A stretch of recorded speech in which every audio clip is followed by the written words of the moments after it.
Hello student, स्वागत है आपका अपने यूट्यूब चैनल में। आज हम इस वीडियो में पढ़ेंगे BHIC 108। इस वीडियो में हम BHIC 108 के पूरे बुक को पढ़ने वाले हैं। BHIC ये इतिहास का सबसे इम्पोर्टेंट बुक है, जो कि एग्ज़ाम में इससे कुछ प्रश्न ऐसे हैं जो हर बार पूछे जाते हैं। तो वो प्रश्न को तो हम कवर करने ही वाले हैं। इसके अलावा जो जो इम्पोर्टेंट क्वेश्चन पूरे बुक में है जो कि एग्ज़ाम में आ सकते हैं, उन सभी को हम पढ़ने वाले हैं। अधिक जानकारी के लिए आप हमारे व्हाट्सएप ग्रुप से जुड़ सकते हैं, जिसमें इग्नू की सभी प्रकार की जानकारी आपको मिल जाएगी। और व्हाट्सएप ग्रुप का लिंक वीडियो के डिस्क्रिप्शन में है, आप जाके वहाँ जुड़ जाइए। फिर चलिए आगे हम लोग वीडियो देखेंगे। और इग्नू से संबंधित किसी प्रकार की जानकारी के लिए आप हमारे यूट्यूब चैनल से जुड़ सकते हैं। हमारे चैनल का नाम है @ANKURAJA। आप यूट्यूब पर सर्च कीजिएगा @अंकुराजा, तो आपको सबसे पहले ये आ जाएगा। सबसे पहले आपको यही आ जाएगा। सबसे पहला चैनल है @अंकुराजा, आप इसमें चले जाइए। इसमें आपको इग्नू का सभी क्लास में देखिए दिया हुआ है, आप सारा क्लास में कर सकते हैं। और कोई जानकारी आपको चाहिए तो वीडियो कमेंट पे कमेंट कीजिए, आपको वो जानकारी वहाँ पे दे दी जाएगी। चलिए बिना समय खर्च किए ये वीडियो स्टार्ट करते हैं। 19वीं सदी के यूरोप में राज्य व्यवस्था को किस प्रकार से विकास किया? तो देखिए, 19वीं सदी में यूरोप में राष्ट्र राज्य व्यवस्था का विकास निम्न प्रकार हुआ। सबसे पहले है साम्राज्यवाद और राष्ट्र राज्य व्यवस्था। राष्ट्रीयता आंदोलन के रूप में पूरे यूरोप में फैल गई। मसलन फ्रांस, स्लोवाक्स, इस्टोनियंस, मैडनेस आदि ये सभी खुद को संगठित समुदाय का दावा करते थे। 1890 ईस्वी में आयरिश राष्ट्र के लिए गैलिक लीग यहूदियों के लिए एक बाल्टिक क्षेत्र की भाषाएं महत्वपूर्ण हो चुकी थी। इन भाषाओं जिसमें जगह या क्षेत्र की भावना शामिल हो, इस भाषा को लेकर राष्ट्र एक कल्पित समुदाय के रूप में उभरा। राष्ट्र इस राष्ट्रीयता की आकांक्षा का अभिन्न हिस्सा था, जो नागरिकों के जीवन, सामाजिक, आर्थिक, राजनीतिक और सांस्कृतिक सभी आयामों में अपनी उपस्थिति दर्ज करा रहे थे। अगला क्वेश्चन है, उपनिवेशों की स्थापना के कारणों को बताइए। व्यापारिक क्रांति में भौगोलिक खोजों में महत्वपूर्ण स्थान निभाई। इन भौगोलिक खोजों के साथ ही उपनिवेशवाद का आरंभ हुआ। स्पेन, पुर्तगाल, डच, फ्रांस एवं इंग्लैंड आदि यूरोपीय देशों ने सुदूर देशों में उपनिवेश स्थापित किए।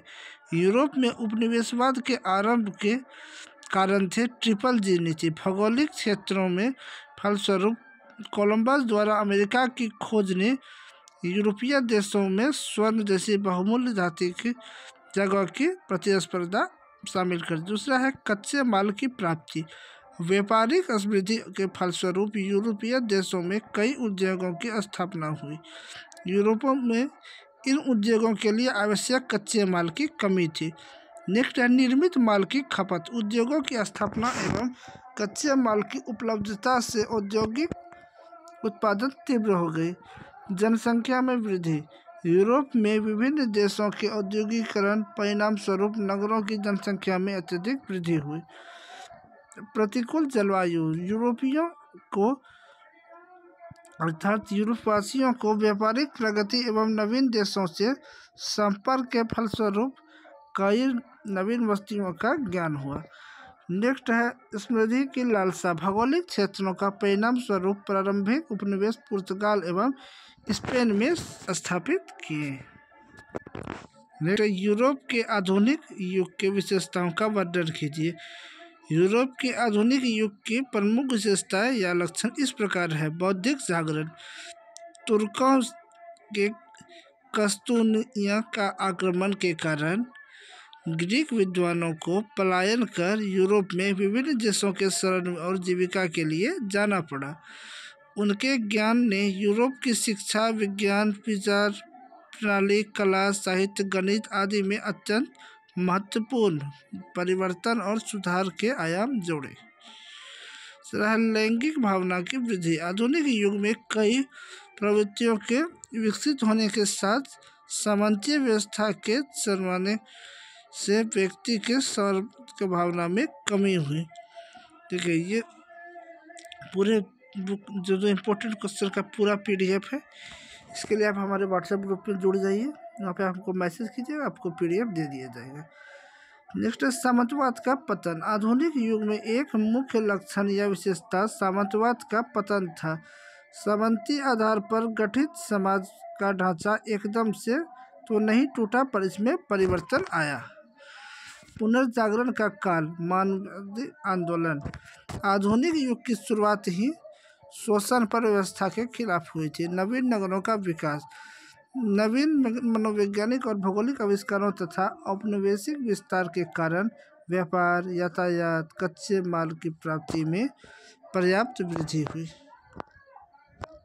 नेक्स्ट क्वेश्चन है 18वीं शताब्दी में यूरोप में उपनिवेशवाद और विचलन को विस्तृत कीजिए। देखिए उत्तर 1780 और 1849 के बीच आधुनिक यूरोप के विकास को रेखांकित करना एक भूतपूर्व आर्थिक परिवर्तन था, जिसमें महान औद्योगिक क्रांति के पहले चरण और वाणिज्यिक गतिविधियों में एक और अधिक सामान्य विस्तार को अपनाया।